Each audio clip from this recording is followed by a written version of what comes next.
So I was sitting in my house looking out the back window. It's a really lovely view, just a lovely view. It's just right on the Mississippi River. And it's particularly nice in the wintertime. The eagles tend to commute up the river in the morning, looking for their open water, back down the river in the afternoon, having found whatever it is they find, usually disgusting things at this time of the year, but at least it's frozen food, and that's okay. A lot of times that river is open, but sometimes, like this year, it freezes up, and it freezes up early. Now, other animals commute on that river too. There have been lots of coyotes commuting on it. They just go zooming up and down that river. They love it when it's frozen. Sometimes these two-legged creatures that kind of tend to hover around the edge of our property also start to look at the animals and thinking, why are they having all the fun? Why, if the animals should do it, I think I'll be like the animals. I'll go racing up and down the river as well. So they have all sorts of ways to go racing up and down the river. They've got their snowmobiles to go racing up and down the river, and then they have their four-wheelers to go racing up and down the river, and they go pulling with their four-wheelers. They'll go doing all this sort of work up and down the river, and it's really, really noisy. Really. It's so noisy. The ice augers are so loud. What's an ice auger? The ice augers are the holes that we drilled, or the machines that we use to drill the holes to go ice fishing. Does that make it more likely that you're going to fall through the ice? That's why they don't want to It's like a drive on pothole. We shouldn't drive on the ice. ice. Oh. There's going to be, with all the holes, there's going to It's be really dangerous. well,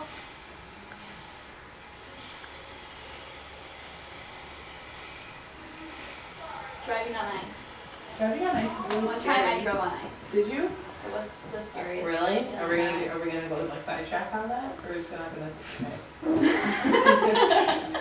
Driving on ice is bad because if all the holes are already on the lake, like if we're on the lake driving on ice, It scares the fish. you're right, it does scare the fish. Ooh, good one.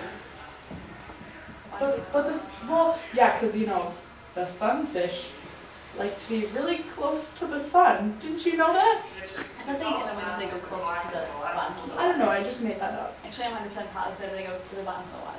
Yeah. So, driving on ice scares the fish because of the loud noise. Because of the loud noise. Yeah, I think it also scares the people that are also on the ice. It scared me. There's a loud noise. You know what the loud noise could be? What? Cracking on ice. Oh, it could be a crack in the ice. Or it could be like people screaming. Eat a lot of fish and turtles, and you'll see a lot of rocks with moss.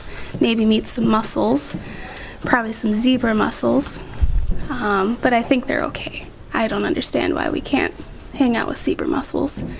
But I'd like to see some turtles down in the rivers and lakes, so that's probably why I would recommend driving on water, so that you could go down into the lake and see those turtles and fish. So yeah, I don't know. I say go for it. Drive on the water. Maybe you've got one of those boats that go on top of the water, like those duck boats. When I was little, I was on a duck boat in Wisconsin Dells, and that was a lot of fun. But it was made to go on water. So again, probably don't want to drive on water, but if you do, you'll probably have a lot of fun. Yeah. That's all I can really think about for not driving on water. I don't know. So go for it. I say go for it. Drive on water and visit those animals that are down on the bottom of the lakes and rivers. It was a lot of fun, in my opinion, was because she and I were overseas in England together in the Anna Castle, and one day we went on a field trip to the Farne Islands, which is this beautiful set of islands on the coast of England, northeast England, in the area which has these beautiful islands that have puffins on them. So if you've ever seen a puffin, it's one of those beautiful white and black birds with the spectacular beak in many colors, and they're all over the rocks. So we took a boat and we did walk on the water on a boat, and we went to the islands, and she was talking about what was under the water, but right now I was thinking about what was above the water, which was these birds that fly in and eat those creatures that are under the water. But the birds that we were looking at were above the water on these beautiful rocks. And we circled the rocks and we got off and we saw a bunch of seals.